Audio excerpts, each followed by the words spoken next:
Consumers these days are pretty savvy. They expect their integrated amplifiers to be fully featured in order for them to be of consideration. But one does have to ask, is this truly the best way? Enter the brand new Rotel A8 Integrated Amplifier. It's a simple beast, a bit of a throwback to simpler times.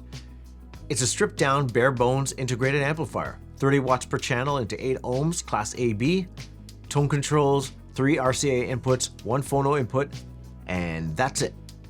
No digital connectivity, no Bluetooth, no Airplay, no Chromecast, nothing. Rotel is keeping this one simple. Rotel knows a thing or two about making amplifiers. I mean, heck, even in their integrated amplifier lineup, they have the high-end Michi, then below that the Diamond, then the 15s, the 14, the 12, the 11, the 10, and now this one, the 8. It's kind of like the perfect starter integrated amplifier, and it's pretty bare bones. It's got tone controls, balance, 3 RCA inputs, a phono input, and that's it.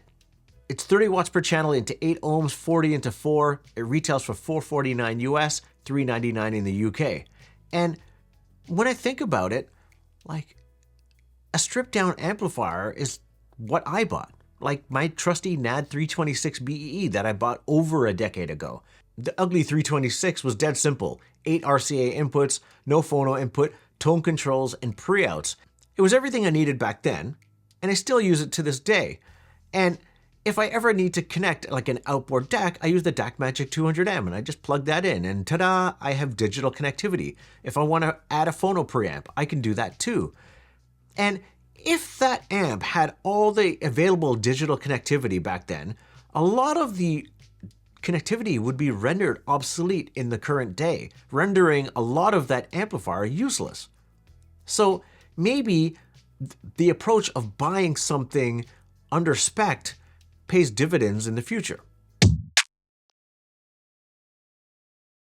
I have trashed Rotel's industrial design in reviews past, but this time around, I think this one's rather striking, pretty. Dare I say, this might be the best looking amplifier that Rotel has sent me to date. And I think it's because their retro aesthetic lends itself well to a stripped down chassis. It's a slim 3-inch tall amplifier with a standard component width of 17 inches. You get a brushed metal faceplate with some rounded silver knobs. On the front, you get a power button, a headphone input, IR sensor, balance, tone, and in the middle, a big volume knob. On the right, you have 4 source selections: phono, tuner. Who the heck uses tuner these days? CD, and then auxiliary. If it was me, you could probably just had phono and then A1, 2, and 3. That's just me. The power button has a small red LED above it when the unit's in standby mode, which turns blue when the unit's powered on. The volume knob features a surrounding ring of dimmable LEDs. There are 3 settings: bright, medium, and off. Interestingly, you can change the LED color to red, green, blue, or purple. All of the standard Christmas light colors, though one should note that if you do change the LED color surrounding the volume knob, the power button LED remains blue. So for my purposes, I just left the volume knob in blue because I like the matchy match. Around the back, as you would expect, no surprises, other than a fixed mains cable. Taking a peek at the back of this unit, it wouldn't be a Rotel review without one notable omission. And that omission, for me, is the lack of a subwoofer output. In fact, there's no outputs on this unit whatsoever, which makes integrating a subwoofer rather difficult. Now, you could, if you had a subwoofer that has speaker ins and outs, kick it a bit old school and go out from your amp to the subwoofer, then to your speakers, let the subwoofer handle the crossover, and have sub that way. But I suspect most people that buy this won't be doing that, and I'd rather not mess with the gaggle of wires that setup entails, so I didn't do it either. The remote is the standard large plastic letdown that I've grown to expect from Rotel. It works, but I wish they could have gone at least with the metal one that they packaged with the S14, or, I mean, anything else. The small plastic one that Arkham ships with the A25 amplifier works well, or something small and brushed metal to match their faceplate would hugely elevate the experience with this amplifier. The remote's just... I'm not a fan. I set this up in my living room atop my media stand, and then to get it all connected, I employed my DAC 200M to handle the incoming TV and Bluetooth, and to connect my CXC CD player, which only has digital outputs. I connected my Alva TT V2 turntable via the phono input just to see how the preamp worked and sounded, and then admittedly after some time I just went back to using the internal one in the Alva and then connected via Bluetooth because I like not getting off my couch to flip the record. The speakers that I used were the Monitor Audio Bronze 50, the Q Acoustics 5010, and the B&W 606 S3s. Since this amp was a bit of a throwback in my eyes, I felt inspired to throw on some of my favorite old school classics. First, with the Monitor Audio Bronze 50, there was Outstanding from the Gap Band, Walk Away from Love from Biddy McLean, 90% of Me Is You from Gwen McCrae, Rising to the Top from Kenny Burke, Free Soul from John Clemmer, Before I Let Go from Frankie Beverly and Mays, and this amp didn't disappoint. Everything sounded awesome. What I noticed straight away was that full and robust sound that I was used to from previous Rotel reviews. And this was a refreshing change as I was coming off a few of those El Cheapo Class D amplifier reviews where on paper they were spec'd with lots of power, but they didn't quite deliver on sound.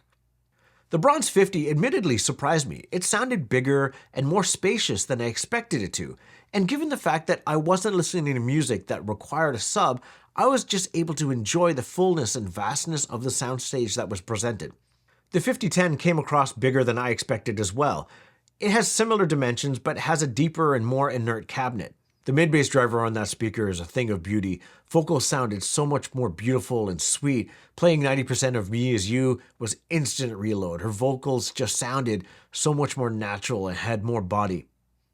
Playing that entire playlist again, this time through the B&W 606 S3, of course, the larger cabinet, the larger driver, everything scaled up and bass notes had more body to them. Though I can't believe I'm going to say this, but I think I prefer the 5010 over the B&W for everything other than low-end extension, as everything just sounded a bit more tighter and natural.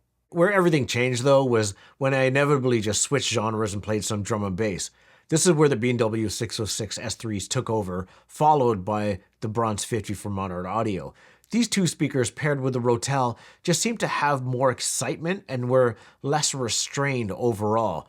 With the volume dial turned up on the Rotel A8, with the bass plumped a little bit, the B&W 606 took over. It was just easier to listen to electronic music through that, and it was all the confirmation bias I needed to know that this was a good purchase on my part. Take the Bungle remix of Skylines, for example. There's a lot going on in that track. Frenetic drums, lots of instrumentation, nice deep bass, and speakers like the Bronze 50 were able to handle that and present a coherent soundstage. And it digs just low enough, but then when you switch to the 606s, that added bass energy from a 6.5-inch driver, it just feels more full in my room. And I think my advice would be that if you plan on getting something like the Rotel, then just plan on getting the biggest speakers that your room can accommodate for the best possible sound. The phono stage I found was surprisingly good, and assuming that you'd be pairing a modest turntable with this, I don't think you have any complaints whatsoever. I think that this is a good starter amplifier, and if you have a modest budget, you're looking to set up a system in your condo, your bedroom, your office, heck, even your kitchen, this is an amplifier that would serve you well for years to come. If you like this video, please consider liking and subscribing. I'd really appreciate it. Cheers.